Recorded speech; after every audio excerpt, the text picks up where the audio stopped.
안녕하십니까? 이베스트 투자증권 염동찬입니다. 7월 20일 화요일 빠르고 간단한 빨간 시황 시작하도록 하겠습니다. 어제 뉴욕 증시 하락세로 마감했습니다. 3대 지수 다 떨어졌는데요. 다우지수 같은 경우에는 2% 정도 떨어지면서 이 3대 지수 중에서 가장 큰 폭으로 하락했고요. 나스닥 같은 경우에는 1% 정도 하락하면서 이 3대 지수 중에서는 그나마 가장 성과가 나온 모습을 보였습니다. 어쨌든 1에서 2% 정도 하락세를 보였고, 다우지수 같은 경우에는 하루 수익률 기준으로는 작년 10월 이후에 거의 한 9개월 만에 가장 큰 폭의 하락세를 보였습니다.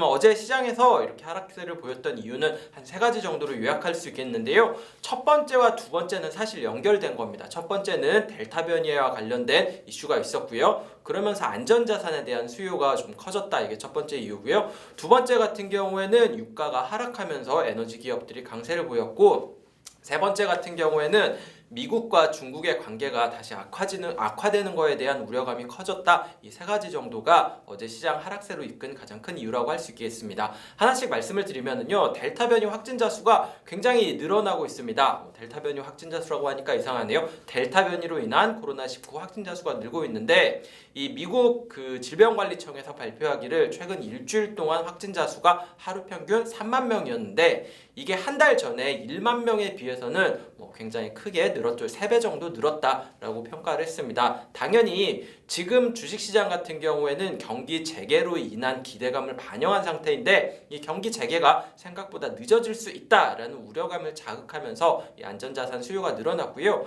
시장 금리가 그러다 보니까 큰 폭으로 하락했습니다. 안전자산 수요가 늘어나니까 채권을 사고 주식이나 원자재 같은 경우에는 매도하는 흐름이 나타났고요. 채권 말고도 이 달러화도 역시 강세를 흐름을 보였다. 이렇게 보시면 되는 거죠. 10년물 금리가 지금 몇 개월 만에 처음으로 1.2% 밑으로 내려가 있다. 그만큼 이 안전자산 수요가 강해졌다. 이게 시장이 하락한 첫 번째 이유고요. 두 번째 같은 경우에는 이 유가가 하락했기 때문입니다. 유가가 하락한 이유는 지난 주말에 발표된 오펙 플러스의 증산 합의가 있었다. 이것도 있겠지만 달러화가 강세를 보이고 이 델타 변이 확산으로 인해서 수요 회복이 좀 더뎌질 거다. 이런 우려감 때문에 유가가 하락했습니다. 그러다 보니까 에너지 기업들 같이 약세를 보였죠. 마지막으로는 미국과 중국의 관계가 다시 악화되는 모습이 나타나고 있습니다. 2가지 정도 이슈가 있었는데요. 첫 번째는 백악관에서 성명을 발표해가지고 올해 초에 마이크로소프트의 이 이메일 서버가 해킹되는 사건이 있었는데, 이거의 배후에 중국 정부가 있었다. 중국이 이거 해킹을 하는 이 움직임이 있었는데, 이거를 굉장히 비난을 했습니다. 여기에다가 유럽이라든지 나토까지 여기 가세해가지고 중국을 좀 비난하면서 이 미국과 서방 국가들과 이 중국과의 관계가 다시 악화되는 게 아니냐라는 우려가 커졌고요. 여기에 추가적으로, 이거는 공식적으로 나온 건 아니고 뉴욕타임즈에서 보도가 나온 건데요. 미국 상원에서 중국 기업들이 온실가스 배출에 대해서 적극적이지 않다. 그렇기 때문에 우리는 환경세 명목으로 세금을 매기겠다. 중국 기업들에 대해서 이런 얘기가 나왔습니다. 이거는 아직 나오지는 않았는데 상원 결의안이 곧 나올 거다라는 뉴욕타임즈 보도 때문에 2가지 이슈가 같이 나오다 보니까 중국과의 우려가 좀 커진 상황이다. 이렇게 보시면 될 것 같습니다. 이 3가지 이유로 뉴욕 증시는 1에서 2%의 하락세를 보였고요.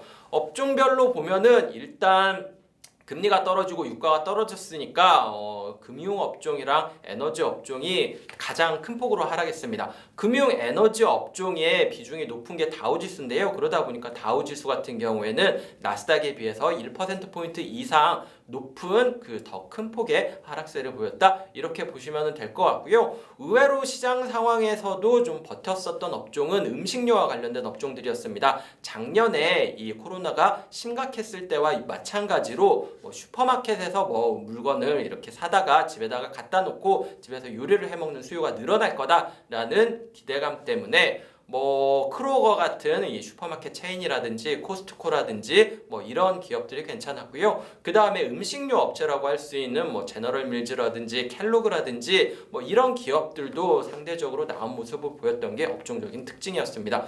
종목으로는 보실만한 게 한 2가지 정도였던 것 같은데요. 오토네이션이라고 신차라든지 중고차를 이렇게 매매하는 리테일 업체가 실적을 발표했는데 실적이 잘 나왔어요. 그러면서 어제 같은 난리통 속에서도 한 3% 이상의 상승세를 보였습니다. 생각보다 자동차 수요 같은 경우에는 견조할 거다라는 CEO의 긍정적인 의견까지 나오면서 주가는 강세를 보였고요.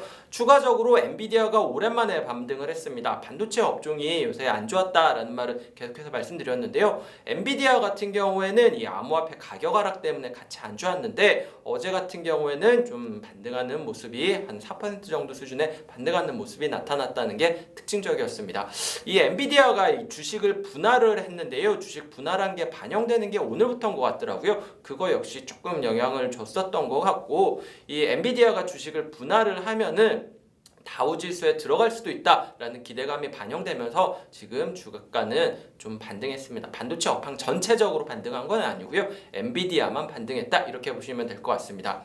네, 오늘 준비한 빨간 시황 여기까지 말씀드리도록 하겠습니다. 오늘 시장 보니까 뉴욕 증시 보니까 오늘도 한국 증시도 좀 만만치 않을 것 같은데요. 그렇지만 뭐 시장도 중요하지만 이 더운 날씨, 소나기 계속되는 날씨에서 건강 조심하시면서 어떻게든 오늘 좀 잘 버틸 수 있는 하루 되셨으면 좋겠습니다. 오늘 여기까지 말씀드리겠습니다. 감사합니다.